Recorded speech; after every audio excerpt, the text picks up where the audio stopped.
నమస్తే SDV news కి స్వాగతం. నేను సుధా. బులెటిన్ల ముందుగా హెడ్లైన్స్. ముగిసిన చంద్రబాబు సింగపూర్ పర్యటన. రాష్ట్రంలో పెట్టుబడులు పెట్టేందుకు ముందుకు రావాలని ఆహ్వానం. జిఎస్ఎల్వి F-16 ప్రయోగం విజయవంతం. నిర్దేశిత కక్షలోకి నిసార్ ఉపగ్రహం ప్రవేశపెట్టిన ఇస్రో, నాసా శాస్త్రవేత్తలు. పారిశుద్ధ నిర్వహణకు అధిక ప్రాధాన్యతనివ్వాలి. 32వ వార్డులో పర్యటించిన కలెక్టర్ హరీంద్ర ప్రసాద్. డిసెంబర్ కల్లా పోలవరం ఎడమ కాలువ పూర్తి చేయిస్తాం. సమీక్షలో మంత్రి రామానాయుడు వెల్లడి. రాష్ట్రంలో పెట్టుబడులు పెట్టేందుకు ముందుకొస్తే ప్రభుత్వం తరపున అవసరమైన అన్ని సౌకర్యాలు కల్పిస్తామని సింగపూర్ పారిశ్రామికవేత్తలకు సీఎం చంద్రబాబు ఆహ్వానం పలికారు. సింగపూర్లో చంద్రబాబు బృందం పర్యటన ముగిసింది. సీఎంకు అక్కడి తెలుగు ప్రజలు ఘనంగా వీడ్కోలు పలికారు. 4 రోజుల పర్యటనలో వివిధ ప్రముఖ సంస్థల ప్రతినిధులతో ఆయన సమావేశమయ్యారు. రాష్ట్రంలో పెట్టుబడులు పెట్టడానికి రావాలని ఆహ్వానించారు. అవసరమైన అన్ని సౌకర్యాలు కల్పిస్తామని హామీ ఇచ్చారు. చంద్రబాబుతో పాటు మంత్రులు నారా లోకేష్, నారాయణ, టీజీ భరత్, వివిధ శాఖలకు చెందిన పలువురు ఉన్నతాధికారులు ఈ పర్యటనలో ఉన్నారు.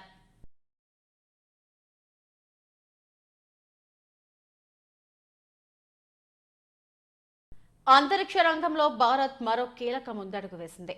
NASA ISRO synthetic aperture radar Nisar భూ పరిశీలన ఉపగ్రహ ప్రయోగాన్ని విజయవంతంగా నిర్వహించారు. తిరుపతి జిల్లాలోని సతీష్ ధావన్ స్పేస్ సెంటర్ షార్ నుండి జిఎస్ఎల్వి F-16 వాహక నౌక నింగిలోకి దూసుకెళ్లింది. 2393 కిలోల బరువు ఉన్న నిసార్ ఉపగ్రహాన్ని నిర్దేశిత కక్షలోకి ప్రవేశపెట్టారు. ఇస్రో, నాసా కలిసి ప్రయోగించిన తొలి ఉపగ్రహం ఇదే. అత్యంత ఖరీదైన ఉపగ్రహంగా చరిత్రలో నిలిచింది. దీనికోసం నాసా $1.16 బిలియన్ సమకూర్చగా భారత్ $90 మిలియన్ ఇచ్చింది. ఈ 2 రాడార్లు భారీ డిష్ ఆకారంలో ఉంటాయి. ఇవి భూమిపైకి మైక్రోవేవ్, రేడియో సంకేతాలు పంపి తిరిగి వచ్చిన వాటిని విశ్లేషించి చిత్రాలను తయారు చేస్తాయి. భారత్, అమెరికా బృందానికి ఈ ప్రయోగం చిహ్నంగా నిలుస్తుందని ఇస్రో చైర్మన్ తెలిపారు.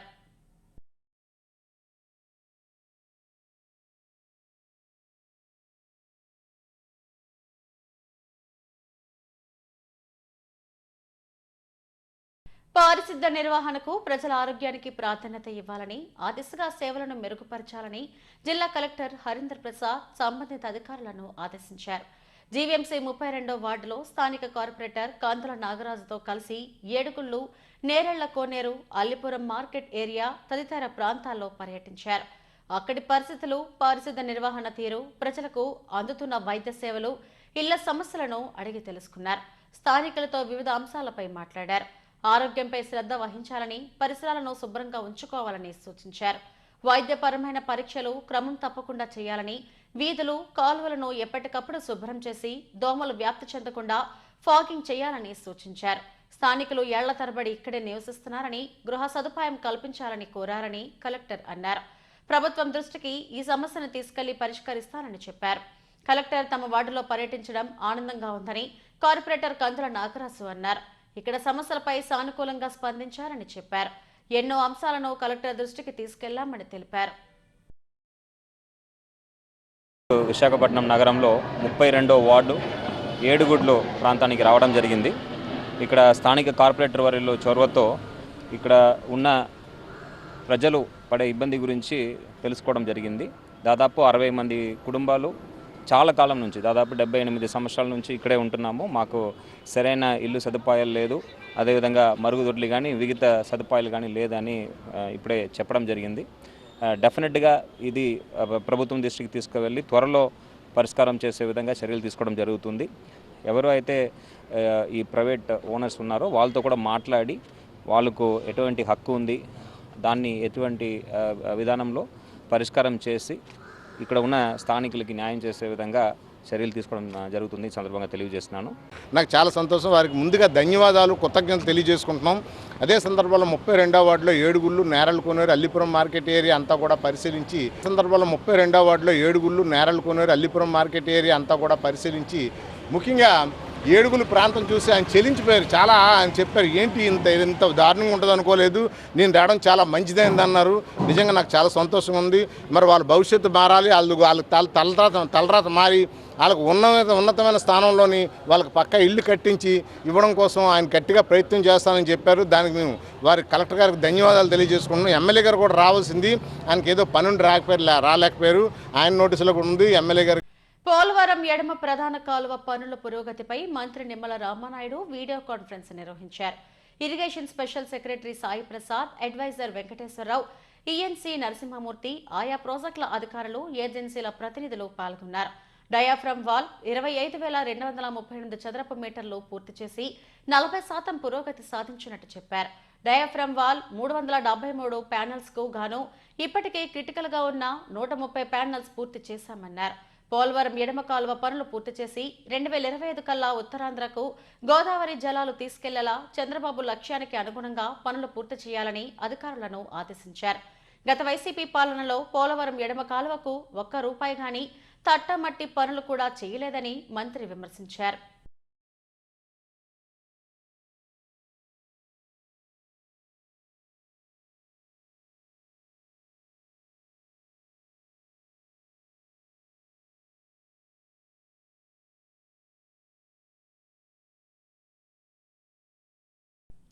గర్భాశయ లోపలి పొర, అండాశయ క్యాన్సర్ల కోసం సమగ్రమైన ముందస్తు గుర్తింపు చాలా అవసరం. అపోలో క్యాన్సర్ సెంటర్లో ముందస్తు క్యాన్సర్ను గుర్తించేందుకు ఎండ్వోక్ చెక్ను లాంఛనంగా ప్రారంభించారు. క్యాన్సర్ను స్క్రీనింగ్ పరీక్షల ద్వారా ముందే గుర్తిస్తే మెరుగైన చికిత్స అందించేందుకు వీలుంటుందని వైద్య నిపుణులు అంటున్నారు. మహిళల ఆరోగ్యం, క్యాన్సర్ నివారణ పట్ల అపోలో క్యాన్సర్ సెంటర్లు తమ నిబద్ధతను కొనసాగిస్తూ ముందస్తుగా గుర్తించే కార్యక్రమాన్ని చేపట్టాయి. 35 ఏళ్లు అంతకంటే ఎక్కువ వయసు ఉండే మహిళలు సమగ్రమైన ముందస్తు క్యాన్సర్ గుర్తింపు కోసం స్క్రీనింగ్ పరీక్షలు చేయించుకోవాల్సిన అవసరం ఉంది. స్త్రీ జననేంద్రియ క్యాన్సర్లుగా పిలిచే గర్భాశయ లోపలి పొర, ఎండోమెట్రియన్ క్యాన్సర్, అండాశయ ఓవరియన్ క్యాన్సర్ల కోసం ముందస్తుగా గుర్తించేందుకు అపోలో క్యాన్సర్ సెంటర్స్ ఎండ్వో చెక్ను ప్రారంభించాయి. ఆరులోవా హెల్త్ సిటీలోని అపోలో క్యాన్సర్ సెంటర్లో జరిగిన సమావేశంలో senior consultant surgical oncologist, chief robotic surgeon doctor MPS Chandrakalyan, senior consultant గైనకాలజిస్టులు డాక్టర్ సౌదామిని బచ్చు, డాక్టర్ విద్యా కోండరీలు ఎండోమెట్రియల్, ఒబేరియన్ క్యాన్సర్ల ముందస్తు గుర్తింపు ఆవశ్యకతను వివరించారు.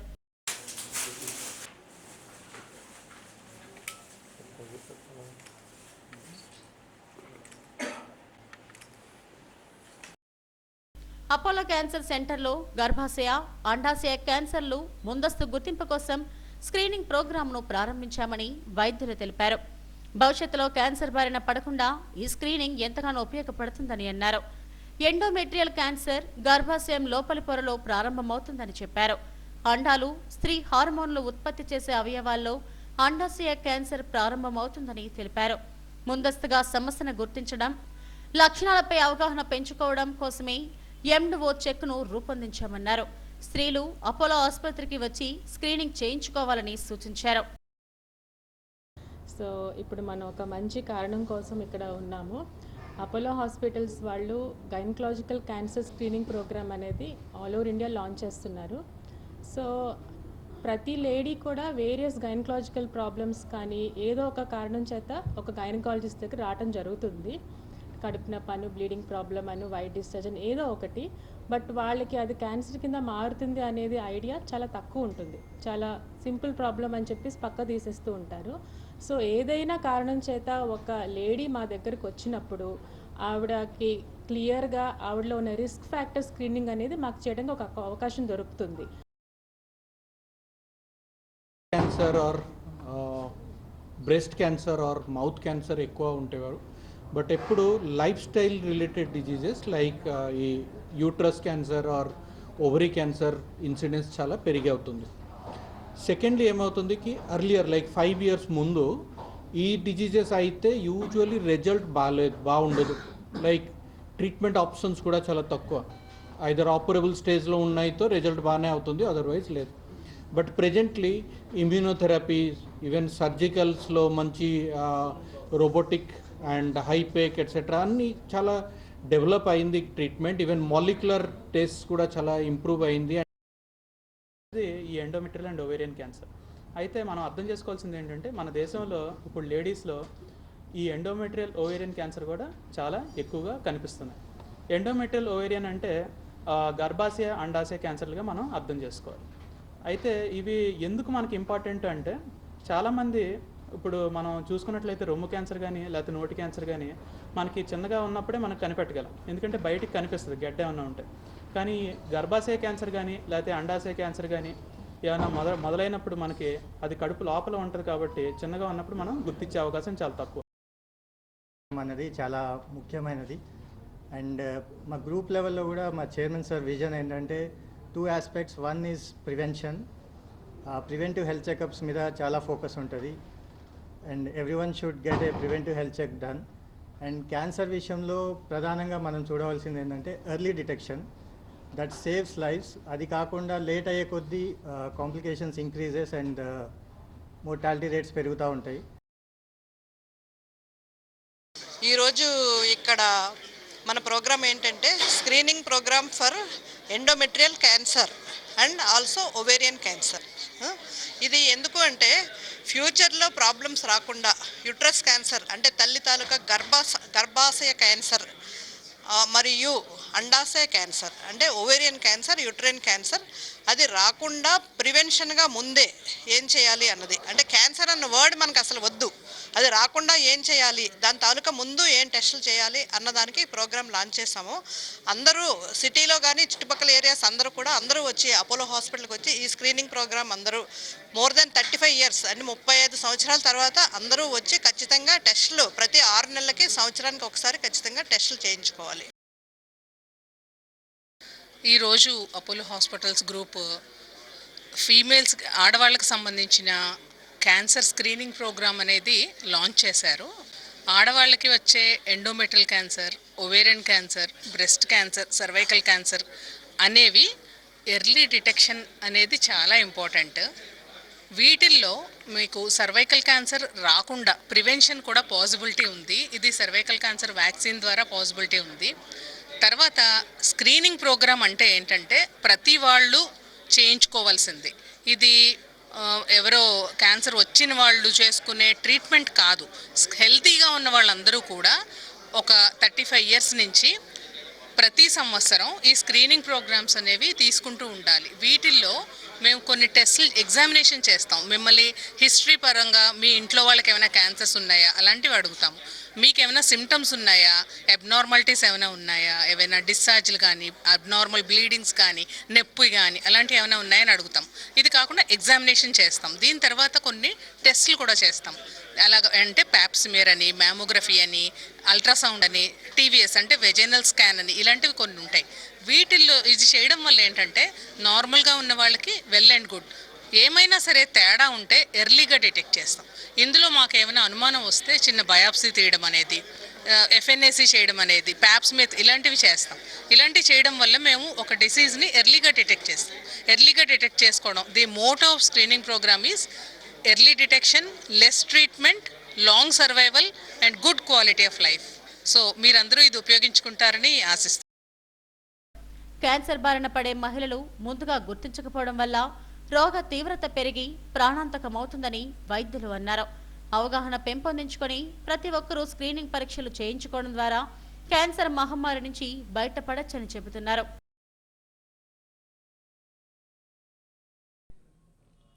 తిరుమల శ్రీవారిని పలువురు సినీ రాజకీయ ప్రముఖులు దర్శించుకున్నారు. నిర్మాతలు దిల్ రాజు, అశోక్ కుమార్, మాజీ మంత్రి గాలి జనార్దన్ రెడ్డి, జూనియర్ చిత్ర హీరో కిరీటి తదితరులు శ్రీవారి సేవలో పాల్గొన్నారు. ఆలయ అధికారులు స్వాగతం పలికి దర్శన ఏర్పాట్లు చేశారు. ఆలయం వెలుపల గాలి జనార్దన్ రెడ్డి, హీరో కిరీటిలు మీడియాతో మాట్లాడారు. జూనియర్ చిత్రాన్ని ఆదరించి ప్రేక్షకులకు ధన్యవాదాలు చెప్పారు. శ్రీవారి ఆశీస్సులతోనే చిత్రం విజయవంతమైందని అన్నారు. త్వరలోనే తన రెండో చిత్రాన్ని ప్రకటిస్తానని హీరో కిరీటి తెలిపారు.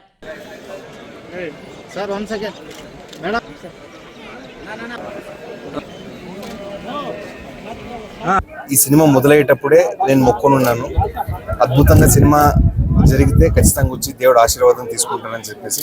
అదేవిధంగా అద్భుతంగా జరిగిన సినిమా చాలా ప్రేమించారు ప్రేక్షక దేవుడు. అదే కారణంగా ఈరోజు వచ్చేసి దేవుడు ఆశీర్వాదం తీసుకుంటూ ఉంటే చాలా సంతోషంగా ఉంది. కుటుంబ సమేతంగా ఈరోజు వచ్చి ఆశీర్వాదం జరిగింది. దేవుడు ఖచ్చితంగా చల్లగా చూస్తాడని చెప్పేసి నమ్ముతున్నాను. ఇంకొక 2 వారాల్లోనే నా నెక్స్ట్ సినిమా ఏదని చెప్పేసి ప్రకటించబోతున్నాను. ప్రేక్షకుల ఆదరణ, ఆ అభిమానము, వాళ్ళ ప్రేమ అలాగే కొనసాగాలని కోరుకుంటున్నాను. నేటివ్ ఇక్కడే కాబట్టి రెగ్యులర్గా శ్రీకాళహస్తి సిస్టర్ అంతా ఉంటారు, వస్తూనే ఉంటాను. బాబు సినిమా విషయంలో కూడా ప్రజలు ఆదరించినారు. తను చిన్నప్పటి నుంచి కూడా ఒక కళాకారుడే, నటుడు అవ్వాలనే తన కోరిక నెరవేరింది. ప్రజలు కూడా ఆశీర్వదించినారు కాబట్టి అందరూ వచ్చి భగవంతుడి ఆశీర్వాదం తీసుకున్నారు. ఇట్లా మనవడికి పుట్టింట్రుకలు కూడా ఈరోజు తీయడం జరిగింది. నేను ప్రతిసారి చెప్పినట్టు సార్, నాకు మా కర్ణాటక నుంచి నా దైవమైనటువంటి పునీత్ రాజ్ కుమార్ సార్, ఇక్కడ నేను చిన్నప్పటి నుంచి చాలా అభిమానంగా చూస్తున్నటువంటి హీరో జూనియర్ ఎన్టీఆర్ సార్ అవ్వచ్చు, వీళ్ళిద్దరూ నాకు చాలా స్ఫూర్తినిచ్చినందుకే చిన్నప్పుడు నేను ఒక నిర్ణయం తీసుకున్నాను సార్, ఒక నటుడుగా నేను కూడా జీవితంలో ముందుకు రావాలని చెప్పేసి. ఇంకొక 2 వారాల్లో నిర్ణయం ఏందని చెప్తాను సార్. జ్ఞానాపురం పునీత పేతురు ప్రధాన దేవాలయం ఆధ్వర్యంలో ఆగస్టు 1 నుండి మరియమాత మోక్షారోపణ మహోత్సవాలు ప్రారంభం కానున్నాయి. ఉత్సవాలకు సంబంధించిన గోడపత్రికను దేవాలయం ప్రధాన కార్యాలయంలో father Jonnada John Prakash, father P Vimalraj, father Y Prem Kumar, PPC అధ్యక్షుడు ముసురు రాజేష్ తదితరులు ఆవిష్కరించారు. 125వ వార్షికోత్సవాన్ని ఘనంగా నిర్వహించేందుకు ఏర్పాట్లు పూర్తి చేశామని ఫాదర్ జాన్ ప్రకాష్ తెలిపారు. 1900 సంవత్సరంలో జ్ఞానపురంలో కలరా వ్యాధి ప్రబలి వేలాది మంది మరణించారని అన్నారు. అప్పటి విచారణకర్త ఫాదర్ పీటర్ రోజియన్ గ్రామానికి రక్షణ కల్పించేందుకు యేసుక్రీస్తు తల్లి మరియమాత స్వరూప తేరును ఊరేగించగా ఆ వ్యాధి నుండి గ్రామం విముక్తి పొందినట్టు విశ్వాసం. అప్పటి నుండి ఈ ఉత్సవాలు నిర్వహిస్తున్నామని అన్నారు. ఆగస్టు 1న శిలువ గుర్తు మండపం ఉత్సవాలు ప్రారంభమవుతాయని, 6 నుండి 14 వరకు ప్రతిరోజు నవదిన ప్రార్థనలు జరుగుతాయని తెలిపారు. 15న విశాఖ అగ్రపీఠాధిపతి డాక్టర్ ఉడుముల బాల సమిష్టి బలిపూజ నిర్వహిస్తారని, బిషప్ పొలిమేర జయరావు జాతీయ పతాకాన్ని ఆవిష్కరించనున్నారని, మాజీ అగ్రపీఠాధిపతి డాక్టర్ మల్లవరపు ప్రసాద్ దివ్య బలిపూజ నిర్వహిస్తారని వెల్లడించారు. శిలువ గుర్తు మండపం దగ్గర పతాకావిష్కరణ జరుపుతారు. ఇక్కడ ఈ స్థానిక పిపిసి ప్రెసిడెంట్ అయినటువంటి శ్రీ ముసురు రాజేష్ వారు పతాకోత్సవాన్ని జరిపిస్తారు. తదుపరి కార్యక్రమాలు ప్రారంభమవుతాయి. 15వ తారీఖున గొప్ప విషయం ఏంటంటే, ఉడుముల బాలా తండ్రి గారు ఆ దివ్య బలి పూజను అందించి మనకు వాక్యాన్ని కూడా వారు అందిస్తారు. ఆ తదుపరి 9 గంటలకు 9 గంటల ప్రాంతంలో సిల్వర్ జూబిలేరియన్ ఘనత వహించిన పరంజ్యోతి ఫాదర్ గారు, అదేవిధంగా 11 గంటలకు విశ్రాంతి పీఠాధిపతులు మహాఘనత వహించిన మెగా ప్రదక్షిణ దాదాపు 5,000 మందితో పరిశుద్ధ మరియతల్లి తేరుతో పురవీధుల్లో ఘనమైనటువంటి ప్రదక్షిణ జరుగుతూ ఉంది. దీనిని చూడటానికి అనేక మంది వస్తూ ఉంటారు. అంతేకాదు ఈ విశాఖపట్నం మహానగరం నుండి కూడా కథోలిక భక్తులు ఎంతోమంది వచ్చి ఈ యొక్క వేడుకలో పాలు పంచుకుంటూ ఉంటారు. కాబట్టి ఈ యొక్క ప్రదక్షిణ తర్వాత దివ్య ప్రసాద ఆశీర్వాదం ఉంటుంది.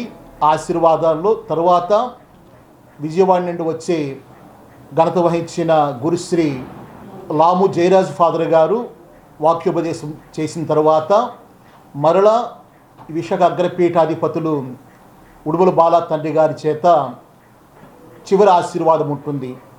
ఆశీర్వాదముతో వేడుకలు ముగుస్తాయి. చివరిగా మా సంబరాలను ఆనందాన్ని పంచుకుంటూ చిన్న వేడుక ఉంటుంది. సింహాచలం వరాహలక్ష్మి నరసింహస్వామి నిత్య కళ్యాణం వైభవంగా జరిగింది. ఆర్జిత సేవల్లో భాగంగా ఉత్సవమూర్తి గోవిందరాజ స్వామి ఉభయ దేవేరలతో మండపంలో అధిష్ఠింపచేశారు. భక్తుల గోత్ర నామాలతో సంకల్పం చెప్పి పూజాధికారులు నిర్వహించారు. కంకణధారణ, యజ్ఞోపవేత, సమర్పణ, జలకర్ర బెల్లం, మాంగళ్యధారణ, తలంబ్రాల ప్రక్రియను కమనీయంగా జరిపించారు. కళ్యాణం అనంతరం భక్తులకు ఆశీర్వచనం, శేష వస్త్రాలు, స్వామివారి ప్రసాదాన్ని అందజేశారు. అనంతరం అంతరాలయ దర్శనం కల్పించారు.